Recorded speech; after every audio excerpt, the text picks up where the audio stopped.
Você quer começar como contador de histórias, mas não sabe por onde e nem por qual história começar? Ou você já é um contador de histórias, mas não sabe se a sua história é uma boa história adequada para o seu público? Então, fica comigo que aqui nesse vídeo eu vou explicar tudo sobre como escolher uma boa história para contar para o público infantil. Já deixa seu like, se inscreve no canal e compartilha esse vídeo com seus amigos.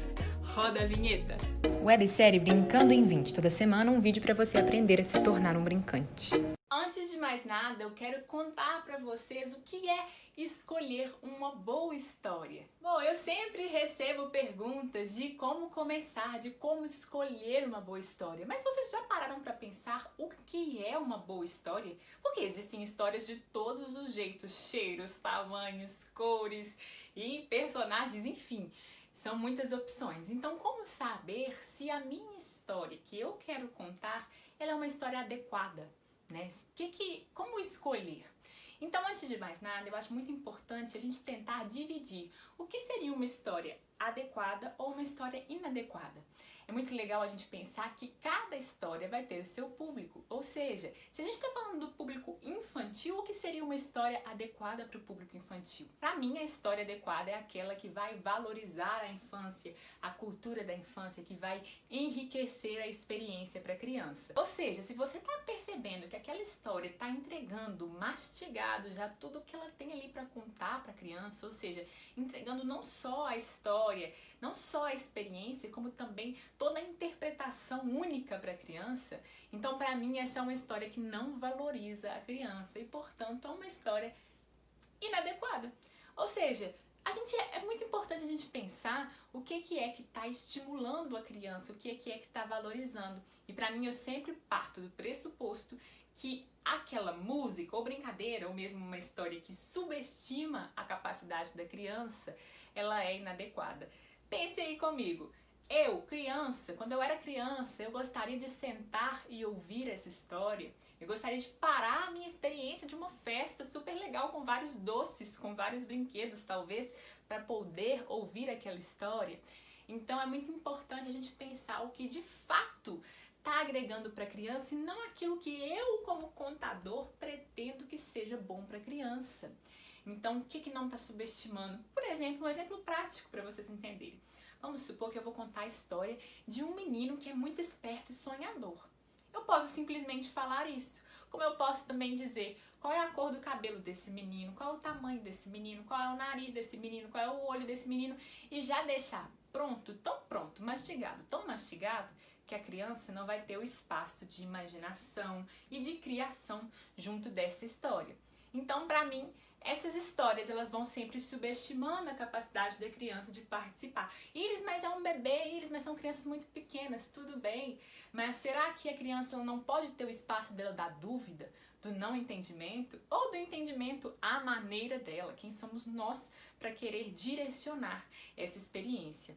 Então, muitas vezes eu vejo contadores de histórias que querem levar uma moral da história, assim, bem ao pé da letra. Então, por exemplo, vocês viram que vocês têm que respeitar as mamães, crianças? Olha o que aconteceu com o Joãozinho quando ele não ouviu a mãe dele. Então, quando a gente opta por dar uma lição de moral através da nossa história, a gente está, entre aspas, subestimando a capacidade da criança de, a partir do que ela viu, ela tome uma lição para ela se inspire através daquilo. Então, muito cuidado sempre que vocês forem pensar na história de vocês. É muito legal também que vocês partam do ponto de qual vai ser a forma de vocês contarem uma história. Porque assim como existem inúmeras possibilidades de histórias, existem inúmeras possibilidades de formas de se contar essa história. Então vão ter contadores que vão escolher uma única história que vai ser desenvolvida num período de 40 minutos, por exemplo. Ou vão ter contadores que vão selecionar um grupo de histórias, 3, 4 histórias que vão ser contadas nesse mesmo período de 40 minutos, por exemplo. Ou então, vão ter contadores de histórias que vão sempre deixar um espetáculo pronto. Eu tenho tal espetáculo, eu tenho 1, 2, 3 opções de espetáculo de contação de história. Como vão ter contadores que vão deixar a escolha do cliente, por exemplo. Eu personalizo as minhas histórias de acordo com o que você quer. Então, tem gente que vai trabalhar por tema, Então o cliente fala lá que quer tal tema e aí o contador escolhe. Ou também vai falar assim, eu quero especificamente a história dos 3 porquinhos. E aí é muito importante você saber de onde você parte nessa criação, para que você possa colocar a sua energia a ser trabalhada nisso. Ou seja, se eu vou apresentar um único espetáculo e ele vai ser um espetáculo que eu vou ofertar para todos os meus clientes como uma experiência única, eu vou me dedicar a estudar, a praticar, a criar essa possibilidade. Se eu vou apresentar muitas possibilidades de histórias, então eu vou me dedicar a pesquisar essas histórias, temas que se conectem, enfim, são formas diferentes de trabalhar, então é muito legal você ter essa escolha logo de início. Nós vamos falar um pouco melhor e com mais detalhes disso mais pra frente desse vídeo. Mas então agora que vocês entenderam, né, que a história ela vai partir muito do nosso público, né, ela tá, uma boa história vai ser sempre uma boa história para tal público. Então, é muito legal a gente sempre se conectar com esse nosso público, que é a criança. E isso não é só para história, não. Isso também é para brincadeira, para música, enfim. E a gente sempre vai voltar naquilo que eu vou sempre bater na tecla, que é quando a gente subestima a capacidade do nosso público, a gente subestima o nosso próprio trabalho. Ou seja, eu não estou dando valor para aquele que é o meu público, para aquele que é o que eu estou sempre pesquisando, sempre buscando fazer melhor. Se eu estou desvalorizando através do que eu ofereço para esse público, eu também estou desvalorizando o meu próprio trabalho e dou margem, dou abertura para que as pessoas também me desvalorizem. Então, a gente sempre tentar romper com esses pensamentos de que a criança não é capaz, de que a criança é menos esperta do que a gente, para que a gente consiga, se permita ir além e oferecer experiências incríveis. Eu gosto muito de dizer que um bom espetáculo, uma boa história para a criança é aquela que vai ser para criança de todas as idades, ou seja, para toda a família. Uma experiência que, mesmo para um adulto, ela diga alguma coisa. Eu gosto de comparar também com as animações no cinema. Quantas vezes você, depois de adulto, já assistiu uma animação? Eu acredito que muitas. E aí você conseguia olhar para ela e falar assim, é de criança? É infantil? Não, ela é de classificação etária livre, ou seja, para todos os públicos. E ela é tão instigante que ela vai prender crianças como também vai prender adultos. E para cada um vai ser uma experiência diferente. Da mesma forma, eu gosto de pensar nos espetáculos e também nas contações de história. Sempre pensem aí nesse paralelo porque pode ajudar vocês bastante. E por que, Iris, que eu tenho que escolher histórias, boas histórias? Claro que, né, para você ser valorizado como um trabalho que é feito de qualidade. Então, muitas vezes os brincantes estão procurando possibilidades de ter novas atividades para ofertar para o cliente. Agora, se ele quer começar, que ele comece de uma forma interessante, rica, para que ele de fato seja valorizado e não que seja assim simplesmente mais uma atividade que ele está oferecendo ali. Porque a grande verdade é que no nosso universo de brincantes, gente, tem muita possibilidade. A gente pode ir para vários lugares e isso é lindo, mas isso também pode ser um risco, porque muitas vezes eu vejo brincantes que se perdem. Ou seja, é muito legal que a gente tenha consciência das nossas escolhas. Se você quer ofertar de tudo, várias possibilidades, que seja essa uma escolha consciente. Aquela pessoa que não sabe para onde ir, ela nunca vai para lugar nenhum. Qualquer caminho para ela vale. E aí não quero que seja o seu caso, a sua história. Eu quero que você faça escolhas conscientes. Se você optar por escolhas singulares, bem restritas, bem no menos é mais, ou se você optar pela variedade de histórias, de brincadeiras, de atividades, sempre que seja essa uma escolha consciente, né? Então, da mesma forma, a história. Eu quero que vocês pensem dessa maneira para que vocês sejam mais valorizados e não que seja seguindo a moda do mercado, seguindo o que o meu cliente espera de mim. Por que você não se apresenta para o seu cliente de tal maneira e veja como ele reage a essa sua apresentação? É claro que você vai estudar o público, mas também se você sai ali tentando para todos os públicos, tentando atirar para todos os lados, assim, você certamente não vai atingir o seu alvo, porque você nem sabe qual é o seu alvo. Então, gente, é para isso que a gente pensa em valorizar o nosso trabalho, em fazer boas escolhas para o nosso público. É também para a gente conseguir conquistar a atenção das crianças, né? Porque quando a gente pensa numa escolha boa, adequada de uma história, a gente vai pensar, né, como fazer a criança se conectar com a gente. E aí o brincante está sempre sonhando, Iris, como eu chamo a atenção das crianças, como é que eu prendo elas para quererem estar comigo ali sem sair. Simples, né? Faça escolhas que sejam adequadas. E isso não só na história também nas brincadeiras, né? Então, quando a gente pensa numa boa história, um dos principais motivos é conseguir mesmo se conectar e gerar uma experiência muito legal para as crianças que você está trabalhando ali. Seja no online, seja no presencial, o que for. Então, é muito legal a gente pensar sobre isso. E eu sei que você pode estar pensando, Iris, isso é difícil demais. Iris, como que eu vou saber se a minha história ela é uma boa história antes de eu colocar ela em prática com o meu público? Iris, eu não tenho experiência, então não sei se eu estou apta a saber que é uma história adequada ou não, uma história que subestima ou não. Então calma que eu vou te dizer que tudo isso é possível você entender a partir das dicas que eu vou te dar. A primeira dica para você escolher uma boa história é essa que eu já comecei a falar aqui no princípio do vídeo. Entender qual é o seu ponto de partida, como você pretende contar a sua história. Se você pretende contar uma única história que vai ser desenvolvida num tempo maior, ou se você pretende fazer um conjunto de histórias. E quantas? Ou seja, 2, 3, 4, 5, enfim. É muito legal também que vocês pensem que num ambiente de festas, onde há muitos estímulos, ou num evento infantil, quando a gente prolonga demais a duração de um espetáculo, de uma contação de histórias, a gente acaba perdendo ali a criança, né? Então é sempre legal a gente pensar aí nessa duração. Eu gosto muito de indicar uma duração de 40 minutos e sempre com vários elementos. Ou seja, se você vai fazer uma história de 40 minutos, nesses 40 minutos você vai colocar uma brincadeira, uma música, um fantoche que aparece lá, um personagem, enfim, coisas que vão rompendo ali com aquela simples relação de estar sentado só ouvindo a história, tá bom? Então o primeiro passo é escolher de onde você vai partir. A segunda dica, ela é a melhor de todas.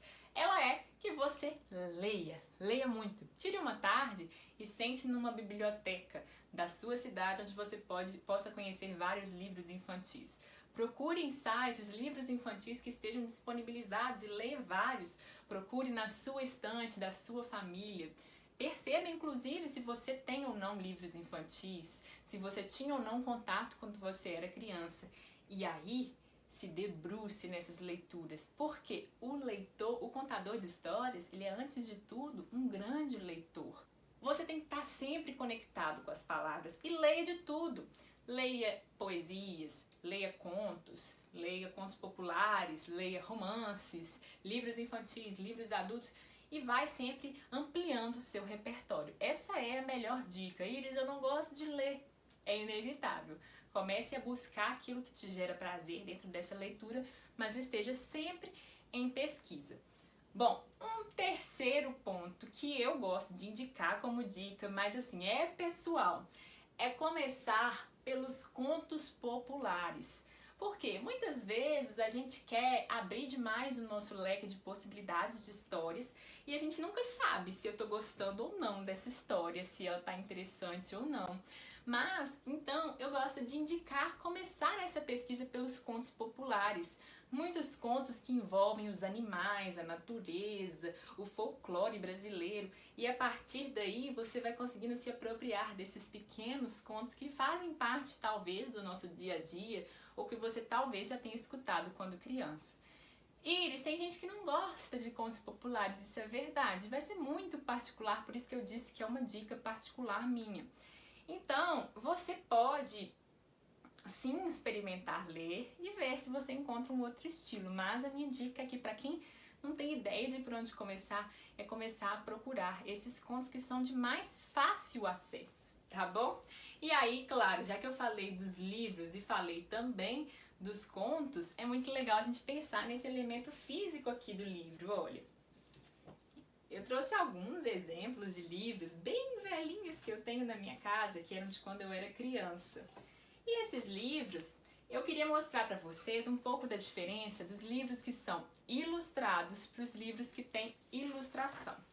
Olha só, quando a gente fala assim, livro com ilustração é mais ou menos aquele que, longe de mim, é julgar o livro, mas aquele que tudo que está sendo dito aqui está escrevendo como uma descrição. Então a imagem, ela está ali, mas se ela não tivesse, ela não faria muita diferença não, né?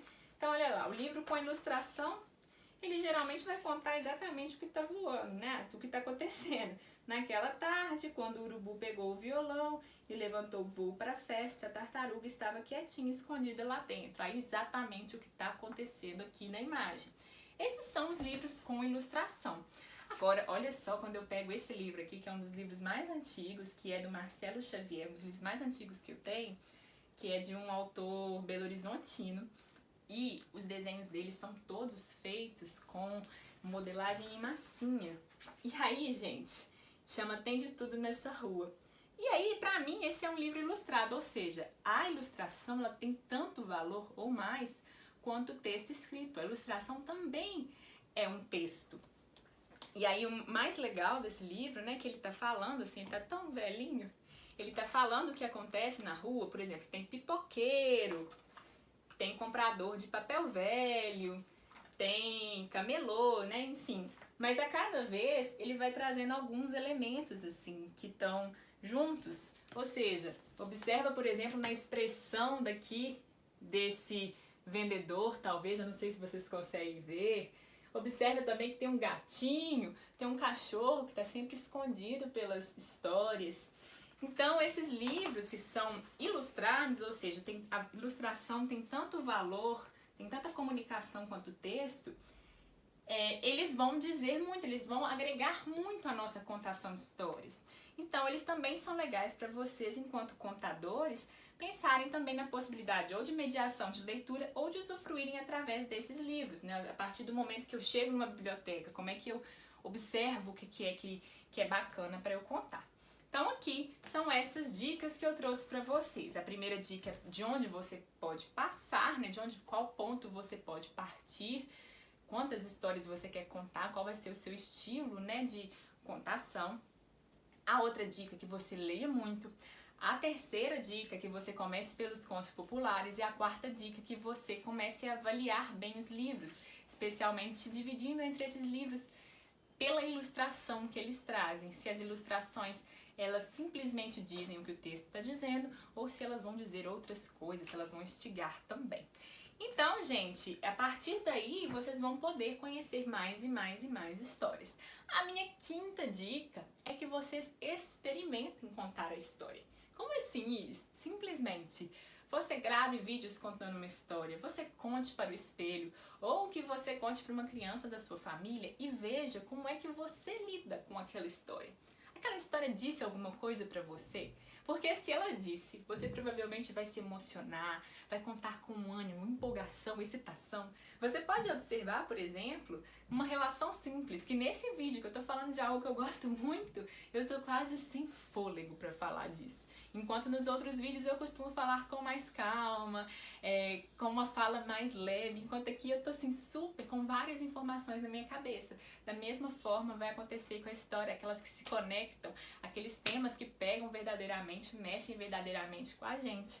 Então, gente, quando vocês pensarem nisso, na escolha da história, a quinta dica é deixar experimentar para ver se você, de fato, está gostando dessa relação. A sexta dica é uma dica mais burocrática, que é a dica dos direitos autorais. Quando você vai escolher uma história, não basta simplesmente você gostar, você ler até e encontrar uma boa história, você ver que tem uma boa relação com as crianças e querer levar para a festa, se você não está pensando nessa parte burocrática da contação de histórias. Se você usar uma história de uma outra pessoa, as palavras, e copiar, você pode até ser acusado de cópia, né? Ou de uso indevido de um texto. Então é sempre importante a gente pensar sobre o que é o direito autoral.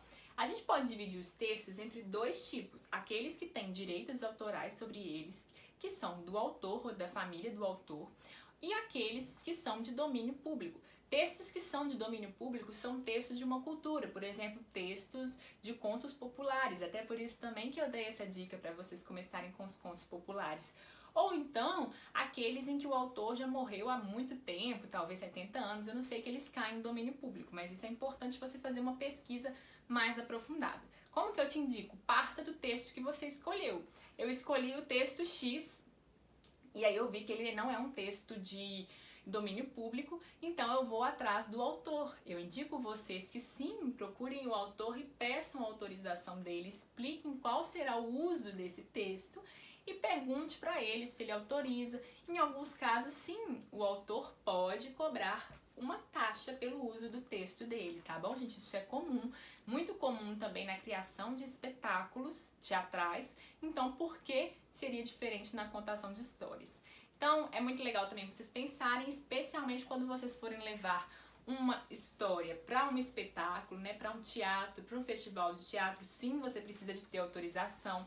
Para a internet, através do vídeo, é sempre importante vocês se resguardarem. Se você for fazer uma festa particular, né, com poucas pessoas ou com a sua própria família, talvez não seja necessária a autorização, mas é sempre importante vocês avaliarem para vocês não meterem o pé na jaca aí, gente, e acabar atrapalhando um trabalho super legal que você possa ter construído, sendo acusado de cópia ou uso indevido de um texto, né? E aí, pra gente finalizar, a 7ª dica que eu quero trazer aqui na escolha das histórias é que você pense que nada na vida é fixo, imutável e para sempre. Você escolheu uma história, você não assinou um contrato para sempre com ela. Então você não precisa de continuar caso você leve ela para uma festa e perceba que não deu muito certo. Você pode mudar as suas histórias. Ou também você pode mudar a forma como você conta, fazer algumas alterações, adaptações. Essa dica ela é muito libertadora pra gente, porque às vezes a gente fala assim, eu quero escolher a melhor história. Mas e se na hora que a gente entra em contato com a criança, no ambiente que a gente quer trabalhar, as coisas não funcionam exatamente como a gente previa? Então é legal a gente sempre fazer uma avaliação, um feedback pra gente poder melhorar. Tá bom, gente? Eu espero que com esse vídeo vocês façam um bom uso das histórias, vocês criem espetáculos super legais e que vocês estejam sempre procurando, testando, avaliando as histórias, experimentando, tá bom? Um beijo pra vocês. Se vocês não deixaram o like, deixe o like, siga a gente no Instagram e no Facebook, @Profissão Brincante, e até a próxima aula da websérie Brincando em 20.